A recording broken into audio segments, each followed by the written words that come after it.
Okay, in today's lesson we're going to move on to regression lines and using our scatter plot. So we've seen that when we have a scatter plot, it's a way of representing numerical data, and where we will have response and explanatory along there. So the example we've been using a lot of is the height and the weight. And so then we get a scatter plot. So what today we're going to look at is the regression line, and the regression line is like the line of best fit through these scatter plots, and we actually call it the least squares regression line. So if you look here, least squares regression line, and it's a line that minimizes the sum of the squares of the residual. So this is how the calculator will work it out for you. What a residual is that, see how we might have a dot on the scatter plot?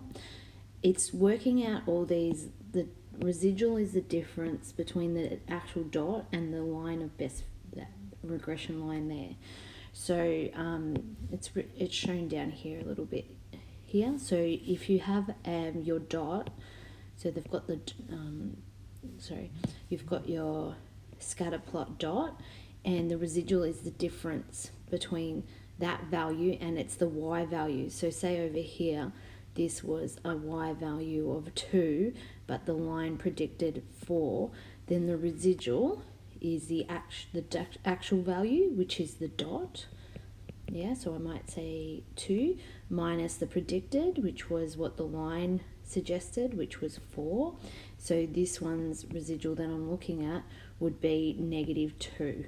So when you have a negative residual, you know that the dot was below. So these 2 points have a negative residual.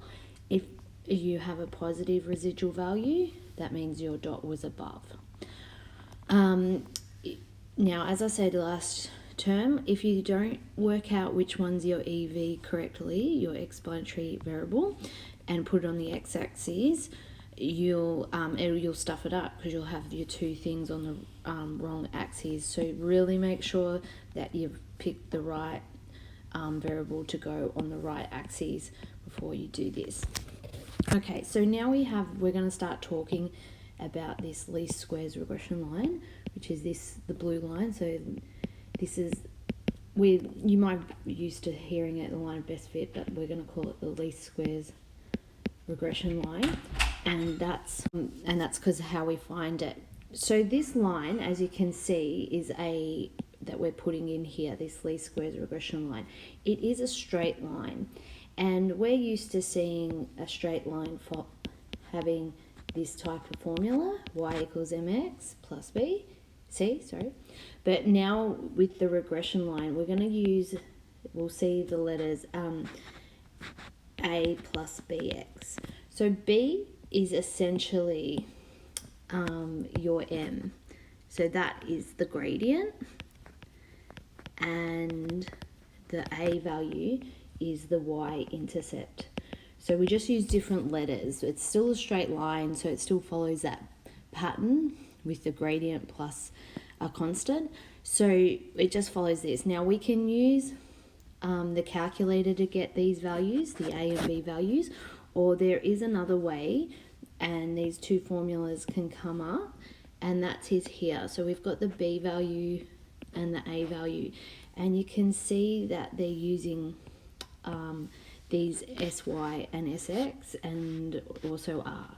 So r is the correlation coefficient, which we've learned about, and sx and sy stands for the standard deviation of your x list and of your y list, so whatever numbers you've got.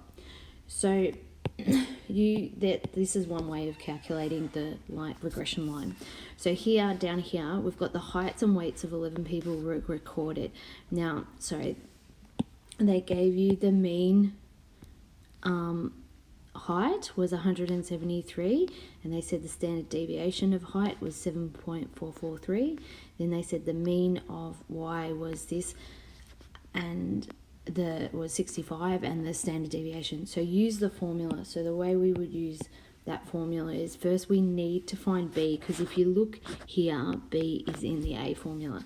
So you've got to find B first. So B's are times SY over SX. So I would put, in this example, 0.8502 times SY, which was 7.5943, all over 7.443, and we'll get a B value. Okay, so we found the B value to be 0.048. Once I've got the B value, I can use the formula for A, which was the mean of Y minus B, which I've got from here, times the mean of X. And we end up with this for our A value, and this is our B. So I could then write, sorry, I'm just going to move that up. I could then write the equation, least squares regression line for this this scenario. So I would say the height, sorry, that wasn't the that's not the response, it's weight, isn't it? So weight equals A, which was 57.14, plus B, 0.048 times the height. Okay, so you need to write out your least squares regression line using your variable names. Okay, so just to help you out a little bit more, I've done another example out of your text questions. We wish to find the equation of the least squares regression line that enables pollution level beside the freeway to be predicted from traffic. So when you see they say something will be predicted by something else, that you know is your response variable, and the other one will be your explanatory variable. Use the formula to determine, and they've given me all the data. So first of all, you've got to find B. So we know B is R times the standard deviation of Y, which they gave me, over, oops, sorry, I used the wrong number there, over standard deviation of X, and you'll get a B value. Okay, now that I've got the B value, I'm going to use the A, find the A, which is the mean of Y minus B, which was 49.2 times the mean of X, and we'll get an A value. Okay, so now that we have the A value, you can write out the whole formula. So we'd say pollution level equals A, which is negative 329.88, plus B, which is 49.2 times traffic volume. Okay, so there's an example. Okay, so now we're going to look at how to do to get the A and B value when we're given the lists of data and we've got our calculators.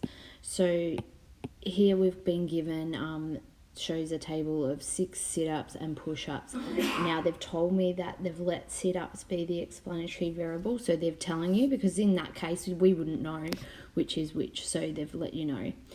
And then they're saying use your calculator to show that you would get this value. So what you need to do is you go into lists and spreadsheets in your calculator and you type your 2 lists in, and remember to give them a label. So I've called it sit-up and push-ups, and I've entered them in. And then once you do that, you press menu, we go stat calculation, and we go to linear A plus BX. It's the same spot where we got the R and R squared value, and we pop in, this will be our explanatory, this will be our response variable, and you can see then we've done that and we get this A value of what they got, and there's the B value. So here's where we go, and you can see here is the R squared, what we'd been looking at before. I'll do one today in class with you. Okay, so now we've got a couple of exam questions. A study was conducted to investigate the effect of drinking coffee on sleep. In this study, the amount of sleep hours and the amount of coffee drunk given were recorded by the adults. Here's the thing. Now, if you have a look, they're giving you the mean.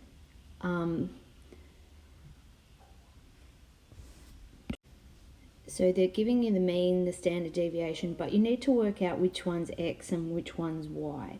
But if you see on average here in this little statement here, on average, each additional cup of coffee drunk, the amount of sleep equals. So what they're saying is as this coffee goes up, how much is the sleep changing? So this is your response variable. Sleep is RV, and coffee drunk is actually your EV. So what they've actually done is put the X one here and the Y one there. So this is essentially the mean of X and the mean of Y, and standard deviation of X, standard deviation Y, and there's the R value.